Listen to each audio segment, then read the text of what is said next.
Bismillahirrahmanirrahim. Alhamdulillahi rabbil alamin. Wassalatu wassalamu ala asyrafil mursalin Sayyidina Muhammadin wa ala alihi wa sahbihi ajma'in. Amma ba'du. Sidang pendengar Radio Kim dirahmati oleh Allah subhanahu wa ta'ala. Bertemu lagi dengan saya Ali Zainal Abidin bin Abu Bakar Al-Hamid dalam rancangan Fiqhus Sirah yang diterbitkan oleh Al-Ustaz Syafiq Zulkifli. Kita sampai sedang pendengar Radio Kim dirahmati oleh Allah pada siri yang ke-33 daripada kitab Fiqhus Sirah yang ditulis oleh Syekh Muhammad Said Ramadan Al-Buti. Sebelum kita memulai kelas kita pada hari ini, bersama-sama kita berdoa kepada Allah Subhanahu wa taala, moga-moga ilmu yang kita pelajari ini akan mendatangkan manfaat kepada kita dan penghayatan serta azam untuk mengamalkan insya-Allah. نوينا التعلم والتعليم والتذكر والتذكير والنفع والانتفاع والإفادة والاستفادة والحث على التمسك بكتاب الله وسنة نبيه والدلالة إلى الخير والدعاء إلى الهدى ابتغاء مرضات الله وقربه وثوابه آمين اللهم آمين. Sidang pendengar Radio Kim dirahmati oleh Allah Subhanahu wa taala, kita masih pada dalam tajuk peperangan Badar. Dalam siri yang ke-33 ini, yang mana dalam siri yang lalu saya perbahaskan berkenaan dengan muqaddimah peperangan Badar, sebabnya dan juga keadaan kaum muslimin ketika mereka keluar daripada Madinah pada tahun kedua daripada hijrahnya Nabi SAW, dan bertepatan pada 8 hari bulan Ramadan pada tahun kedua itu. Jumlah mereka pun kurang dalam 314 orang dan hanya ada 70 onta, yang mana mereka silih berganti satu dengan yang lain ketika melangsungkan perjalanan ke Badar yang agak jauh daripada kota Madinah. Lalu kemudian mereka berada dalam persiapan persenjataan yang sangat sederhana, karena mereka pada awalnya keluar bukan untuk berperang, melainkan hanya ingin merampas harta yang dibawa oleh Abu Sufyan, sebab kaum musyrikin Quraisy banyak mengambil hak dan merampas harta kaum muslimin yang ditinggalkan di Mekah.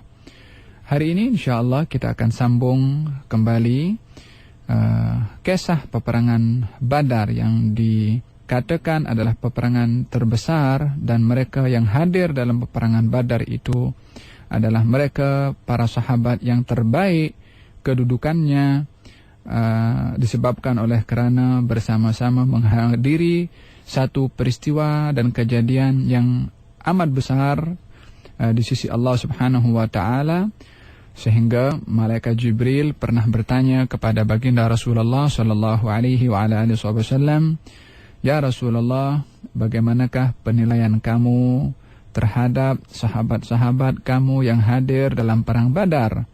Nabi menjawab, "Mereka adalah yang terbaik di antara kami." Maka Jibril pun menjawab kepada baginda Rasulullah, "Di antara kami juga para malaikat yang hadir dalam perang Badar, mereka pun juga adalah para malaikat yang terbaik daripada selainnya atau daripada selain mereka." Demikian kehadiran para sahabat dalam peperangan itu dan juga para malaikat yang hadir bersama dengan Jibril pada peperangan itu mendapat kelebihan keistimewaan dari Allah Subhanahu wa taala, disebabkan oleh kerana peperangan itu adalah mempunyai makna yang dalam ketabahan, kemantapan, ketelusan dan pengorbanan yang begitu tulus daripada para sahabat untuk Allah Subhanahu wa taala dan juga untuk baginda Rasulullah sallallahu alaihi wa ala alihi wa sahbihi wasallam, sehingga baginda kerap memuliakan sahabat beliau yang hadir dalam perang Badar melebihi daripada yang lain. Ini sesuai dengan sabda Nabi sallallahu alaihi wasallam, "Anzilin nas manazilahum." Tempatkan orang itu tepat kepada tempatnya. Kalau orang itu mulia, maka hendaklah ia dimuliakan. Demikian baginda Rasulullah sallallahu alaihi wasallam ketika berada dalam sebuah majlis, lalu majlis itu agak sesak dan baginda Rasulullah sallallahu alaihi wasallam ketika melihat salah seorang sahabatnya datang agak lewat, dan sahabat itu adalah salah seorang sahabat yang hadir dalam peperangan Badar. Lalu baginda Rasulullah menyeru kepada sahabat-sahabat yang berada di hadapan beliau agar supaya merapatkan duduknya dan memberikan ruang kepada sahabat ahli Badar itu untuk duduk di ruang yang kosong itu. Tindakan Rasulullah ini sebahagian daripada mereka para sahabat yang diminta untuk memberi ruang melihat kalau perkara ini adalah satu hal yang menyentuh kepada diri dan perasaannya, dan tidak suka dengan apa yang berlaku. Maka Allah Subhanahu wa taala menurunkan ayat Al-Qur'anul Karim. Dalam firman-Nya Allah berfirman, "Ya ayyuhalladzina amanu idza qila lakum tafassahu fil majalisi fafsahu yafsahillahu lakum." Wahai orang-orang yang beriman, bila mana diseru ke atas kamu untuk memberi ruang di dalam sebuah majelis, maka berilah ruang, Allah akan memberi ruang kepada kamu. Memberi ruang yang dimaksudkan dalam ayat tersebut adalah isyarat daripada Nabi SAW ketika menyuruh para sahabatnya memberi ruang kepada salah seorang yang hadir dalam peperangan Badar itu untuk duduk di ruang yang kosong itu. Sampai sedemikian baginda Rasulullah SAW memuliakan sahabat itu. Sebabnya adalah sahabat itu hadir dalam peperangan Badar.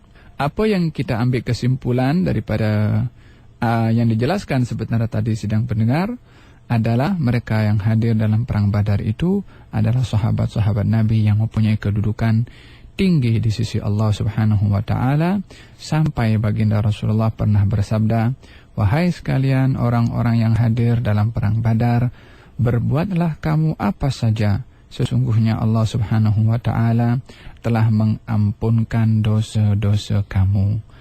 Yani maknanya seakan-akan Nabi memberikan isyarat kalau mereka yang hadir dalam perang Badar itu adalah sudah dimaafkan dan diampunkan dosa yang sudah ataupun yang selepas, sudah dimaafkan keseluruhannya oleh Allah Subhanahu wa taala.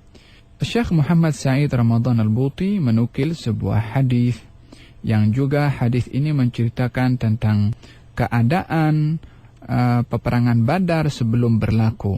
Hadis ini adalah berbunyi, seorang sahabat Nabi bernama Al-Hubab ibn al-Munzir yang ikut bersama dengan baginda Rasulullah dalam peperangan itu.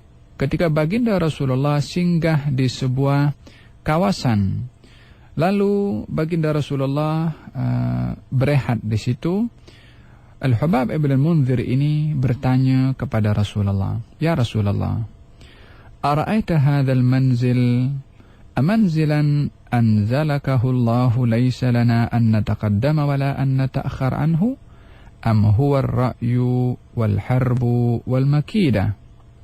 Wahai Rasulullah, adakah tempat yang kamu singgah ini adalah tempat di mana Allah menyuruh Tuhan untuk duduk di sini atau singgah di sini, tiada lagi bagi kami untuk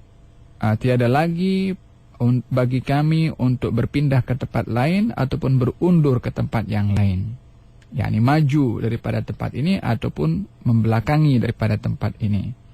yakni adakah ini merupakan satu wahyu untuk duduk di sini, singgah di sini, ataupun ini adalah merupakan salah satu strategi dalam peperangan. Baginda Rasulullah SAW menjawab, "Bal huwal harbu wal ra'yu wal makidah." Baginda menjawab, ini bukan wahyu, akan tetapi ini adalah merupakan satu pandangan dan juga merupakan bahagian daripada susunan strategi dalam perang. Al-Hubab ibn al-Munzir mengatakan, "Fa inna hadza laysa bimanzilin." Ya Rasulullah, tempat ini tak sesuai untuk dijadikan tempat strategi dalam berperang. "Fanhad bin nas hatta na'ti adna ma'in min al-qaum." Bawalah grup bersama engkau, yakni para sahabat yang datang bersama dengan baginda Rasulullah, berpindah daripada tempat ini sehingga menghampiri kepada sebuah tempat yang berhampiran dengan perigi di Badar. Thumma nabni alaihi hawlan. Lalu kita membuat sebuah haud, yakni lubang yang besar. Fanamla'uhu ma'an. Lalu kita penuhi lubang yang besar itu, galian yang besar itu penuh dengan air. Thumma nuqatilul qawma fanashrabu wa la yashrabun. Sehingga air yang ada dengan kami itu, yakni yang diletakkan atau yang dituangkan di galian yang besar itu, menjadi milik kepada kami dan kami boleh meminumnya, sementara mereka tak dapat untuk meminum air. Fanahadha Rasulullah sallallahu alaihi wasallam wa tahawwala ila al-makan war-ra'y alladhaini asyara bihima al-Hubab radhiyallahu anhu. Lalu baginda bangkit daripada tempat itu dan berpindah di tempat yang diisyaratkan oleh Al-Hubab Ibn al-Mundhir. Sidang pendengar radio yang dirahmati oleh Allah Subhanahu wa taala, hadis ini memberikan beberapa makna. Yang pertama, soalan Al-Hubab Ibn al-Mundhir kepada Rasulullah ketika melihat apa yang dibuat oleh Rasulullah ketika singgah itu, beliau bertanya, adakah ini wahyu ataupun adalah satu strategi atau pandangan daripada baginda? Soalan ini adalah ingin mengenal pasti apa yang dibuat oleh Nabi itu, yang mana apa yang dibuat oleh Nabi itu adalah merupakan bahagian daripada sumber hukum dan menjadi sunnah, perkataan, perbuatan dan juga iqrar. Pengesahannya Nabi SAW adalah merupakan sumber hukum. Maka Al-Hubab Ibn al-Mundhir bertanya terlebih dahulu kerana khawatir bila mana apa yang dibuat oleh Nabi itu adalah bahagian daripada wahyu, maka dia tidak akan pertikaikan apa saja yang dibuat oleh Nabi. Ia akan menjawab sami'na wa ata'na, kami dengar dan kami patuh.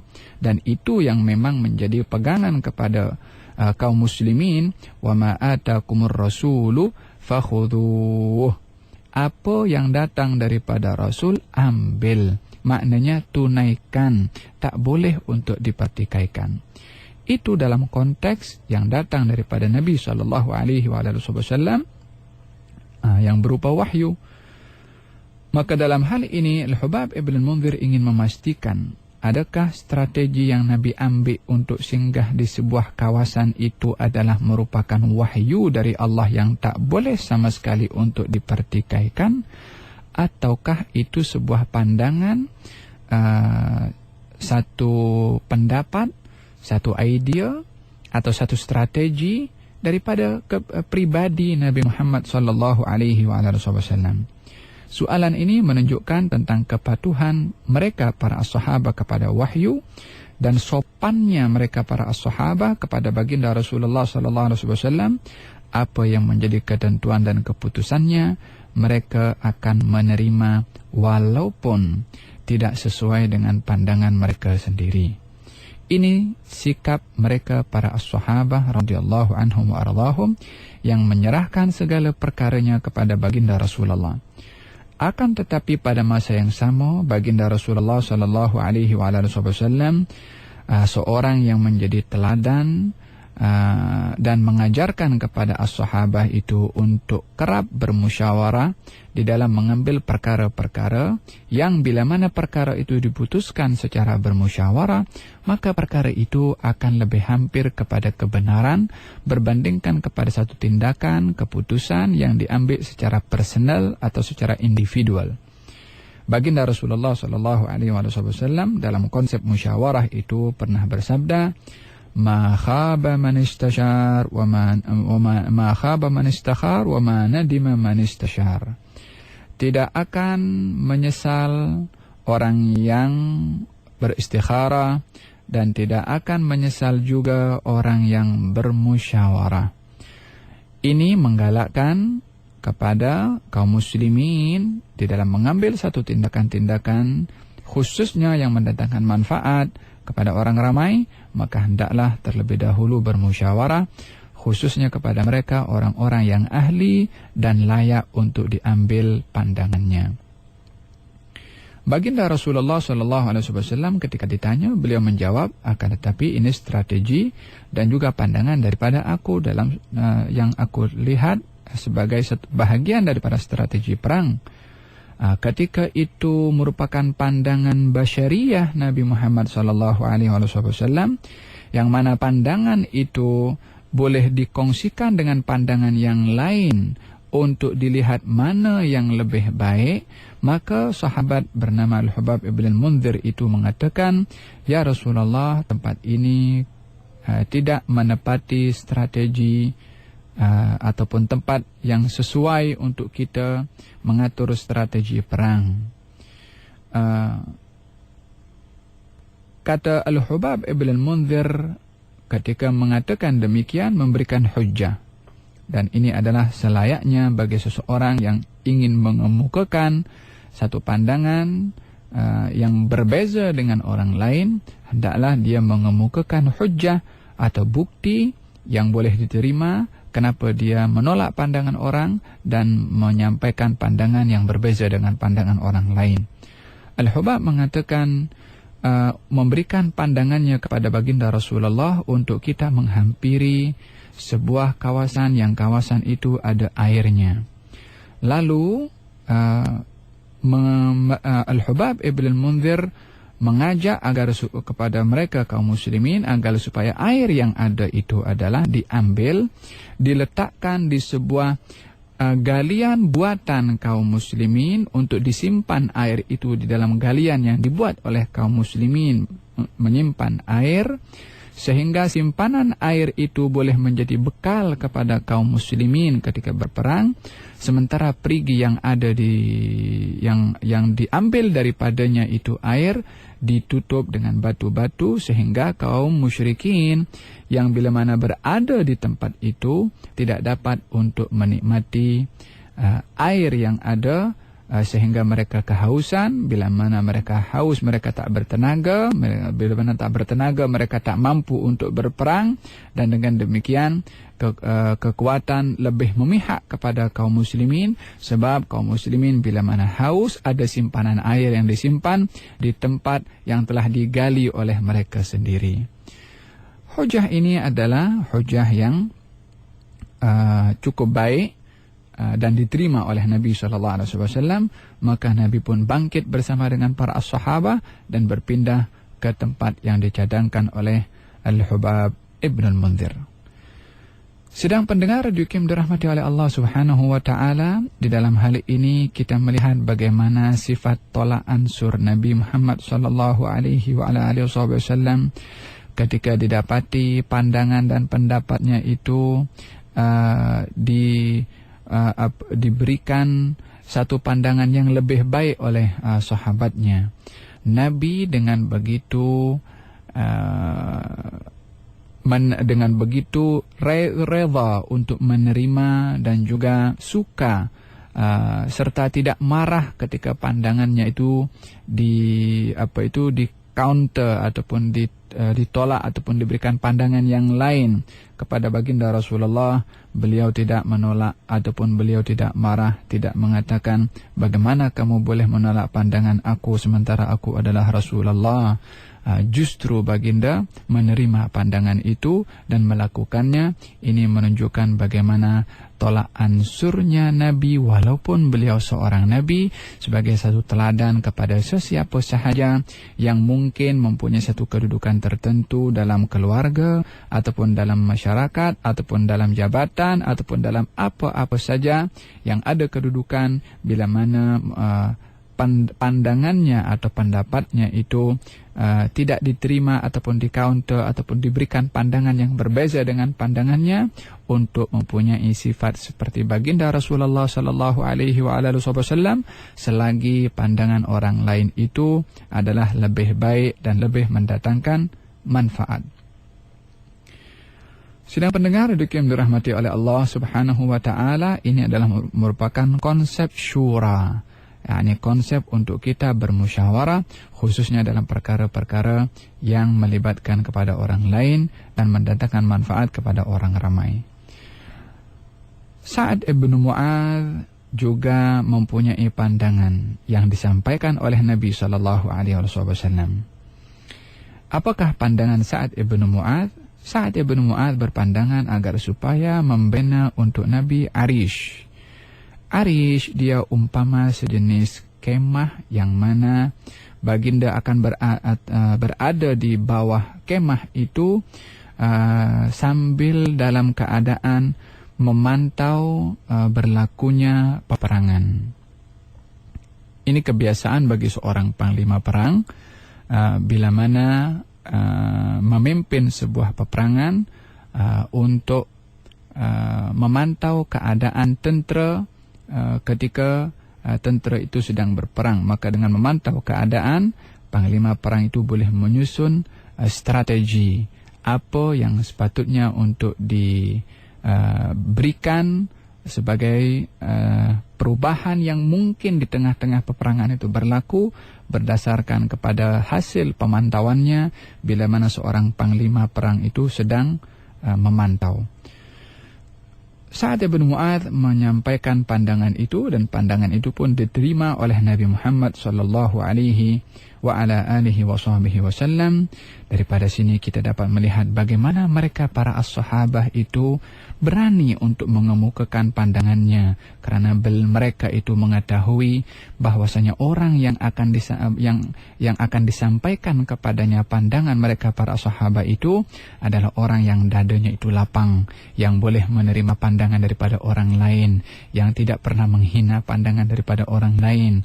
Maka mereka para sahabat berani untuk mengemukakan, karena bila mana pandangan para sahabat itu benar, maka tiadalah baginda Rasulullah sallallahu alaihi wasallam akan menolak pandangan itu, bahkan akan menerima, justru mendoakan dan memuji kepada orang tersebut.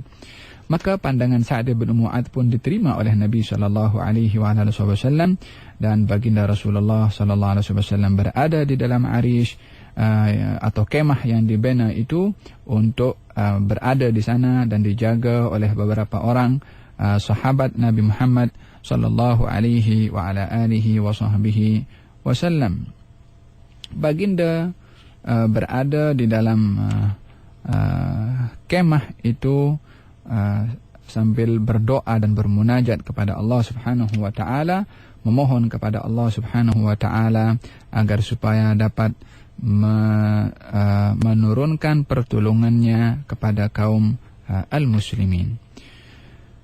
Di antara apa yang disampaikan oleh Nabi sallallahu alaihi wasallam mengatakan setelah di bina Arish itu, baginda bersabda, Allah akan menurunkan pertolongannya kepada kita seakan-akan aku ini dapat melihat di mana musuh-musuh itu akan mati dalam peperangan ini. Nabi turun dan menggunakan tongkatnya. Di sini Fulan bin Fulan akan mati, sambil menunjuk dengan tongkatnya sebuah satu kawasan. Di sini Fulan bin Fulan akan mati. Sini Fulan bin Fulan disebut satu-satu namanya oleh Nabi. Ini belum lagi berhadapan, musuh belum lagi sampai di kawasan itu.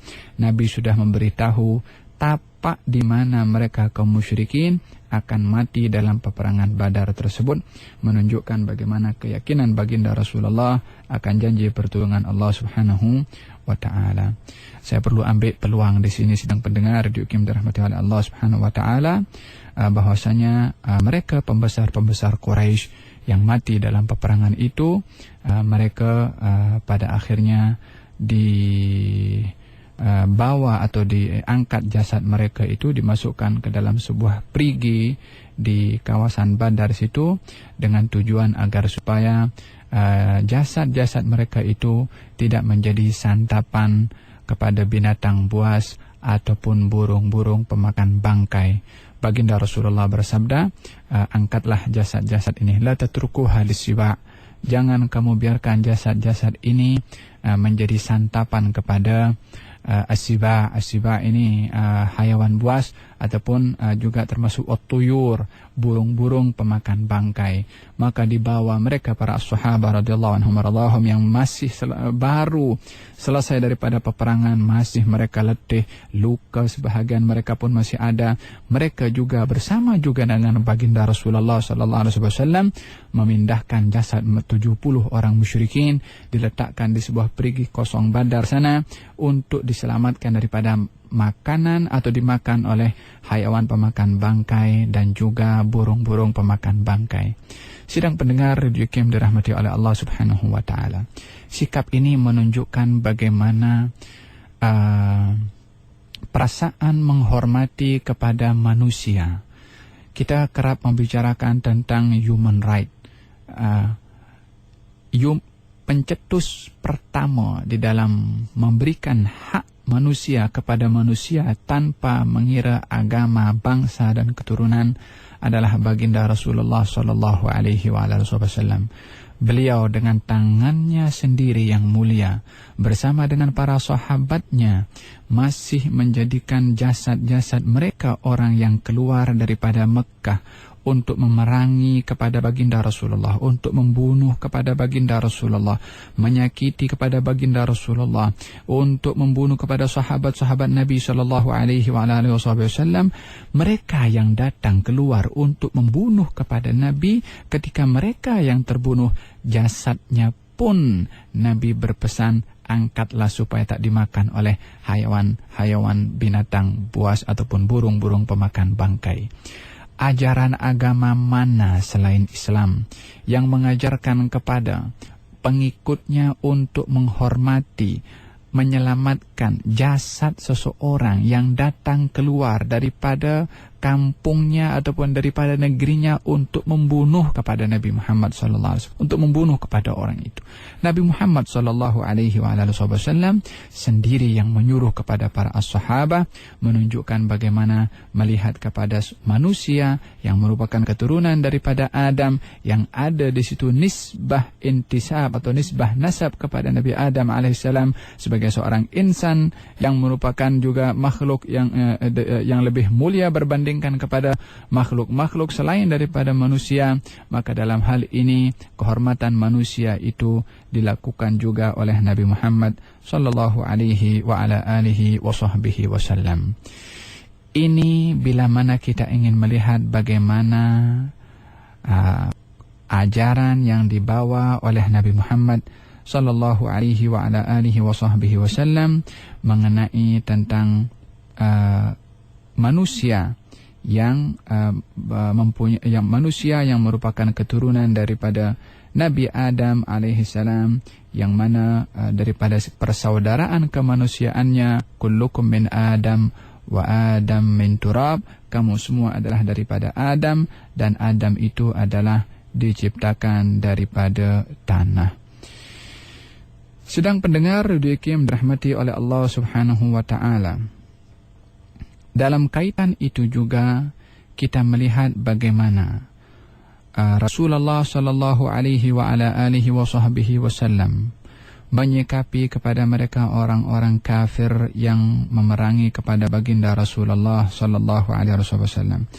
Bagaimana sikap beliau kepada orang-orang yang mencaci, yang memaki kepada baginda Rasulullah sallallahu alaihi wasallam, dan bagaimana pula sikap baginda Rasulullah kepada mereka yang menodai kehormatan baginda Rasulullah sallallahu alaihi wa ala alihi wasallam.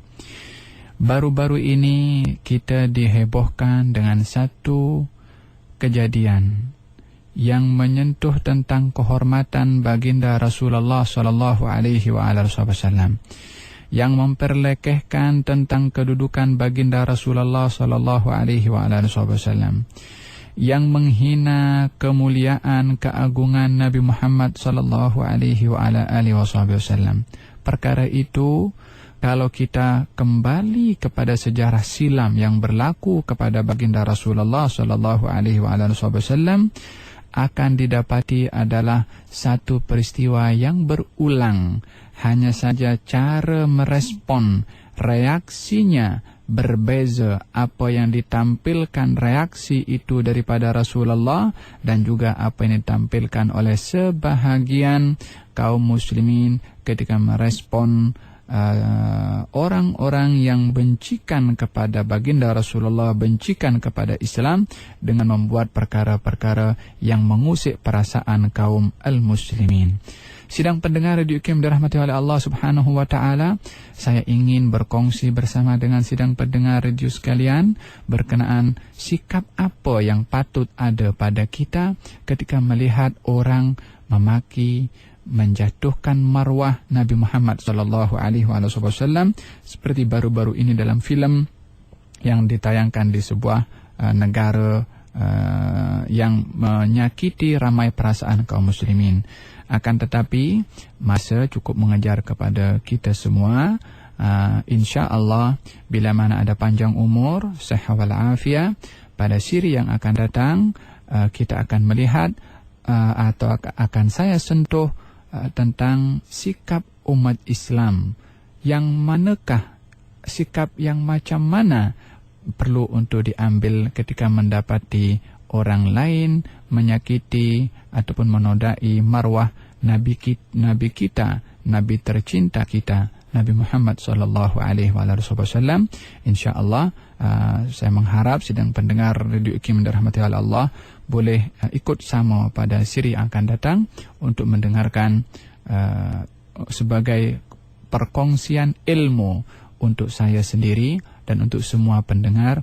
Moga-moga ada manfaatnya, khususnya untuk saya sendiri dan untuk semua pendengar Radio UKM yang dirahmati oleh Allah Subhanahu wa taala, yang saya amat mengasihi kepada semua pendengar dalam rancangan khususnya Fiqh Sirah dan juga rancangan-rancangan yang lain. Moga-moga Allah Subhanahu wa taala berkati kita semua dan rahmati kita semua. Amin Allahumma amin. Wabillahi taufiq wal hidayah. Wassalamualaikum warahmatullahi wabarakatuh.